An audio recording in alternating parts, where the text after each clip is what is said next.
So hi there, Merry Christmas. There's no video today, well, except for this one. Well, it's not a regular video, it's not a one-off video. Today's video is very special because it's paying, tribute to the lovely people who helped make this channel the success that it is, and that is my editors. So what today's video is, it's going to be me. Actually, I don't want to drink this. Can someone bring me, I've got some whiskey. Bring me some Jack Daniels over there. Can someone bring me some Jack Daniels? There we go.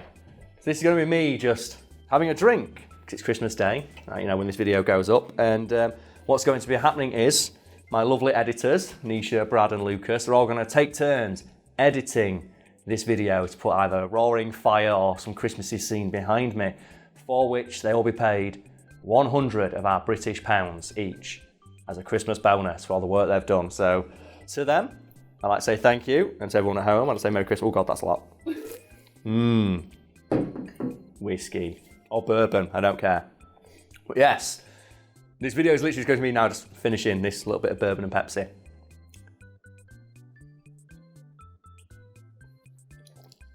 This would work way better if I got like a whiskey glass. I thought you would have one prepared. I've got one at home, that's the annoying thing. I was going to put like ice cubes in it, but I thought I'd get ice cubes to the office. You needed like one of those giant circle ice cubes. Like the Queen has, yeah. Really good, but it's annoying as well because you've got my glass and it's got like Lord Freezer on it or whatever, and you're a bit ill, so I'm not drinking out of that bastard. And we really could have thought it's better. Can I have a glass? We got a glass. Ooh, I think there's a wine glass in there. Pass me that. Oh fuck yeah, there we go. That's alright. I'll drink it like a goblet. Let's have my Christmas drink. Should be an eggnog. We really should have thought this through better, shouldn't we? That's not what we do. We don't plan things. No, professional and professional, that's the way. Oh man, so what's everyone plan for Christmas then? Get drunk. Yeah. I get pissed, man. Get pissed for drunk. Christmas. And what we do on Christmas Day is you usually just get drunk and play party games. And it's so fun. Yeah, that sounds about right. So fun. I'm getting to take a rare day off this Christmas, which I'm looking forward to. Because I work every day. You see, even when I'm like round at your guys' house, I've all got my laptop doing work, so I'm taking the full day off. Turning my phone off. So no internet, nothing like that. I'm just going to sit down, I'm going to wake up, nice and late, have a lie-in, I'm going to get a bath, I'm going to get drunk in the bath. Hopefully not drown, because that'd be embarrassing. Imagine that. And then just wrap myself up in my big fluffy sweater and just watch some Christmas movies all day and then eat mince pies. Because I've not had like anything with pastry on it for about 8 months now, because I've been on a diet, and I'm looking so forward to 1, a pork pie, and 2, a mince pie. I can't fucking wait. It's gonna be great. I just want pies. I'm just looking forward to our update on New Year's. So Karl did drown in the bath, and well, I've already said if I died, the channel and the money will probably go to charity somewhere. I need to sort that out next year and go get a will sorted out. But I've said, if you want to marionette my skeleton in front of the green screen, you can. And or just get all the footage that we have in front of the green screen, just edit like new videos together. I'm fine with that. Just get the clips of all the audio of you speaking throughout the past 2 years and put together our own article. Just do it, yeah. See, Nisha likes to edit, I just want the skeleton idea. Marionette my skeleton in front of a video, man. I'll be happy with that. I think as well, I can talk about the presents that I've bought as well, because obviously it goes out on Christmas Day. Oh, yeah. Yeah, so I'm like, I think I've got a great idea for my dad. So he watches these videos, so hi dad, and he goes on holiday a lot with his missus. Oh, okay. So what I've done for my dad is I've bought him one of those Polaroid cameras. Do you know the Polaroids that you can get? Yeah. Like, I got him one of them and like a big bunch of the photos. So it's like, when you go on holiday now, Dad, like take photos with this camera and then bring them back to show me. Because every time he does anything, he'll come back and he'll show me his shitty Samsung phone where it's really blurry and he's taking it bad. It's like, no, now you can bring back like, a couple of nice, high quality photos that like you can put in your wallet or I can just have on my wall. Yeah. I thought that was a neat idea. Any like cool presents that you guys have bought for folks in your life? My mum wanted one of those salt lamps, massive salt lamps. Do you know The ones you can lick and they taste like salt. I think so. I don't know. The Himalayan salt lamp was like pink. So yeah. She wanted one for the living room. That was quite an interesting present, I think. Just a fucking big old brick. Here is just a rock with a lamp in it. She wanted it. The options were to get small, medium large, extra large, or double extra large. Double extra large rock. Get me a decent size. And I'm like, What is a decent size for a piece of rock salt? I just went for the middle one and just chose large. Is that the middle one? Is the middle one really large? Well, it's double extra large. Yeah, okay. The largest. Yeah, That's like knowing double extra large exists. Is that when I found out there's like a bed size above like king and queen, and it's emperor. Like you can get emperor size beds. You get like I don't know what the full sum, but you get like emperor size beds. My mate had one, and what we'd do is like in high school and college, we'd all go around his house and get pissed. And his parents didn't give a fuck, so they're always stoned. And because his bed was so massive, it took up his entire room, we just get 4 or 5 people just like sleep on his bed. Just keep in there. Amazing. And just like go over it more and just get your can. It's like, there we go. All good fun. But I remember though, we had to buy like 3 quilts because he couldn't fit them all in his bed.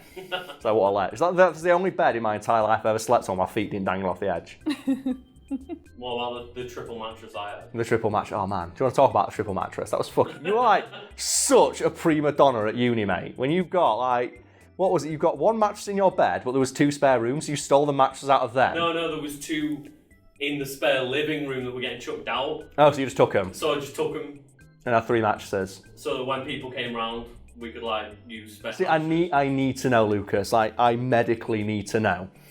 The fuck did you do when you brought a girl round? When you had 3 mattresses on your bed? So I tried sitting on that bed and I fell off it. Yeah, well, the thing was, that was back when I was single and I had the rule, never let them know where you lived. Just never let them know where you live.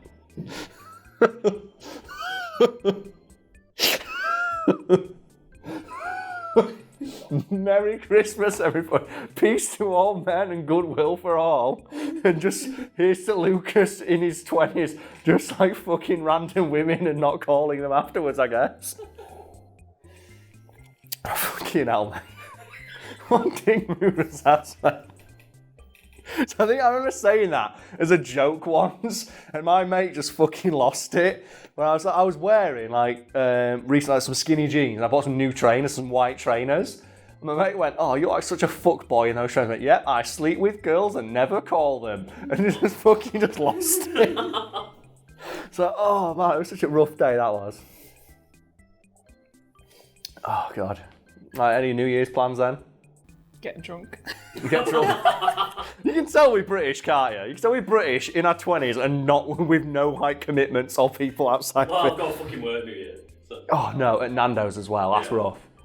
We'll get out early enough to like celebrate New Year's, but yeah. Didn't you say people try and come in at midnight and get chicken? Basically, yeah. Oh man, like go on. What's the most depressing like midnight at New Year's you've ever had? Cause I could start. I was at a house party once. Where there was good like 30, 40 of us, but you know, throughout the night people started like wavering out and stuff.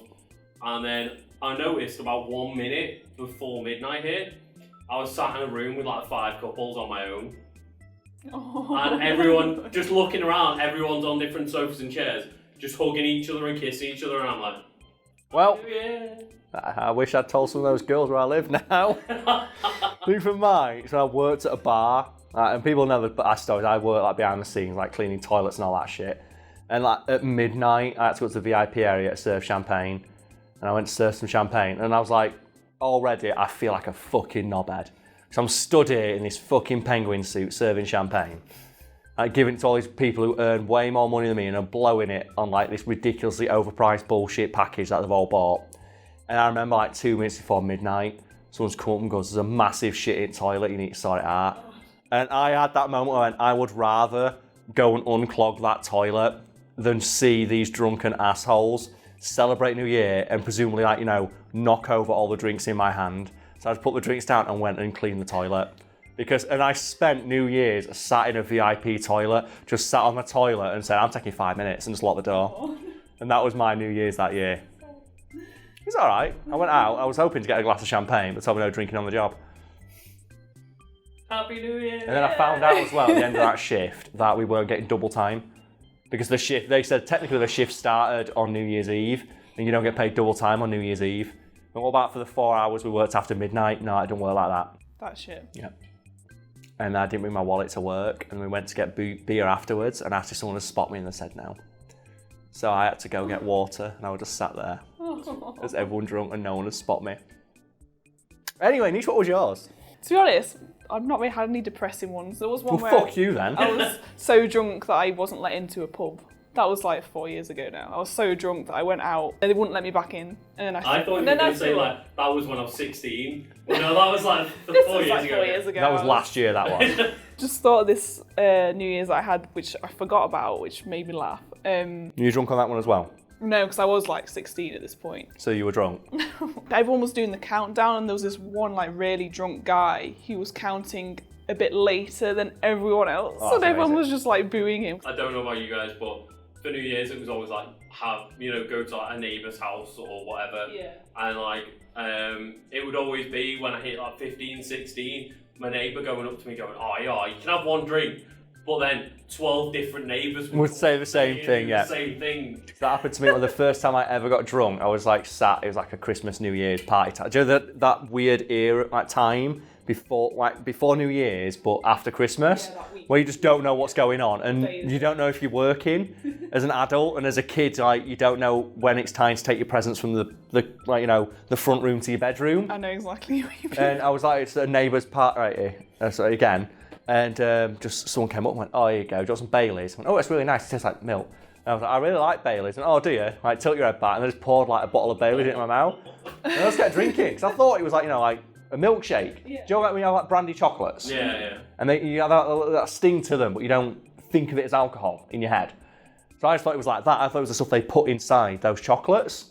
And it's like, oh, keep pouring. He's going to keep, that person obviously thought, if he's going to keep drinking, I'm going to keep pouring. And the thing about Baileys, I don't know if it's a thing in America, it's cream.